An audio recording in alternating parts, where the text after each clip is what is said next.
నమస్తే, నా పేరు కోపల్లి ఫణికుమార్. పొలిటికల్ పాయింట్ తెలంగాణ ఫెడరల్కి స్వాగతం.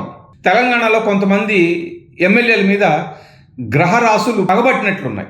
ఎందుకంటే వాళ్ళు ఎంత ప్రయత్నిస్తున్నా మంత్రి పదవులు రావట్లేదు. 2023 డిసెంబర్ ఎన్నికల్లో కాంగ్రెస్ పార్టీ గెలిచిన దగ్గర నుంచి మంత్రివర్గంలో చోటు కోసం కొంతమంది విపరీతమైన ప్రయత్నాలు చేస్తున్నారు. వీళ్ళు ఎంత ప్రయత్నం చేస్తున్నా అది ఎందుకో చోటు దక్కట్లేదు. ఇప్పుడు ఈ విషయం ఎందుకంటే తాజాగా మునుగోడు ఎమ్మెల్యే కోమటిరెడ్డి రాజగోపాల్ రెడ్డి ఢిల్లీకి వెళ్ళారు. రాహుల్ గాంధీని కలిశారు. తనకు ఎట్లయినా సరే మంత్రి పదవి ఇప్పించాలని కోరుకున్నారు. ఎమ్మెల్యే టికెట్ రావాలని ముందు అనుకుంటారు. వచ్చి గెలిచిన తర్వాత సహజంగా మంత్రివర్గంలో చోటు రావాలని కోరుకుంటారు. అందులో ఏమీ తప్పు లేదు.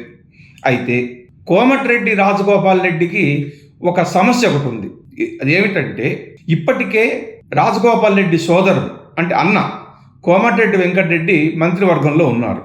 అన్నదమ్ములు ఇద్దరికీ మంత్రివర్గంలో చోటు కల్పించడం అన్నది కొంచెం కష్టమైన విషయమే. దీనికి ఒక 2-3 పాయింట్లు ఉన్నాయి.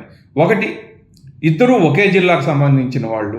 2, ఇద్దరు ఒకే సామాజిక వర్గానికి సంబంధించిన వాళ్ళు.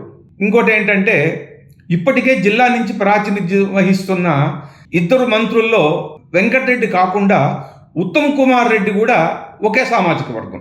సో ఒకే సామాజిక వర్గానికి చెందినటువంటి 3 రెడ్లకు ఒకే జిల్లా నుంచి మంత్రి పదవి రావటం అన్నది కొంచెం కష్టమైన విషయమే. రాజగోపాల్ రెడ్డికి ఇప్పటి వరకు మంత్రి పదవి రాకపోవడానికి ఈ సమీకరణలే కారణం అనేది పార్టీ వర్గాలు గట్టిగా చెప్తున్నాయి. రాజగోపాల్ రెడ్డికి మంత్రి పదవి రావాలి అంటే గ్రహరాశులు అనుకూలించడం తప్ప ఇక వేరే అవకాశం లేదు. ఎందుకంటే రాజగోపాల్ రెడ్డితో పాటు మంత్రివర్గంలో చోటు కోసం పరిగి ఎమ్మెల్యే రామ్మోహన్ రెడ్డి, అలాగే వికారాబాద్ ఎమ్మెల్యే ఇప్పుడు అసెంబ్లీ స్పీకర్ గడ్డం ప్రసాద్ కుమార్, ఇబ్రహీంపట్నం ఎమ్మెల్యే మల్రెడ్డి రంగారెడ్డి లాంటి మరికొందరు చాలా గట్టి ప్రయత్నాల్లో ఉన్నారు. నిజామాబాద్ నుంచి బోధన్ ఎమ్మెల్యేగా సుదర్శన్ రెడ్డి ఎన్నికయ్యారు. ఆయన కూడా మంత్రి పదవి కావాలని పట్టుబడుతున్నారు.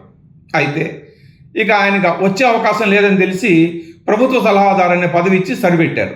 మరి మిగతా వాళ్ళందరికీ ఎమ్మెల్యే అన్న హోదా తప్ప ఇతరత్ర ఏ పదవులు లేవు.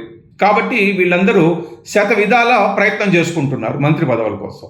వీళ్ళు ఎంత ప్రయత్నాలు చేస్తుంటే మంత్రివర్గంలో చోటు అంత దూరం అవుతోంది.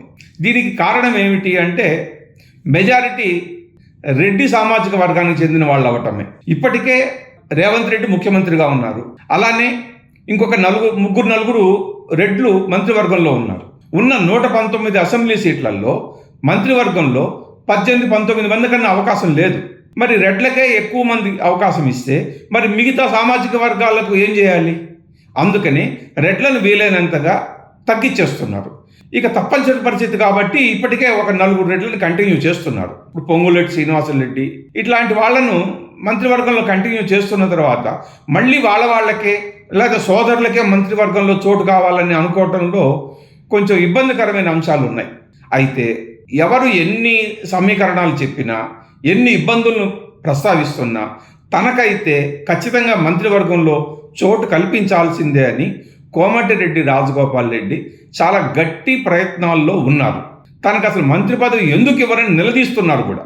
కాబట్టి ఇవన్నీ చూసిన తర్వాత ఏమో అర్థమవుతోందంటే కోమటిరెడ్డి మీద గ్రహాలు ఏమన్నా పగబట్టాయా అన్నటువంటి అనుమానం వస్తుంది. రాజగోపాల్ రెడ్డికి మంత్రి పదవి రావాలి అంటే గ్రహాలు అనుకూలించడం తప్ప వేరే దారి లేదనేది అర్థమవుతోంది. మరి తాజాగా ఢిల్లీకి వెళ్ళి వచ్చిన ప్రయత్నాలు ఏ మేరకు సఫలమవుతాయో, మంత్రివర్గ విస్తరణ ఎప్పుడు ఉంటుందో ఇవన్నీ చూడాల్సిందే. Thank you.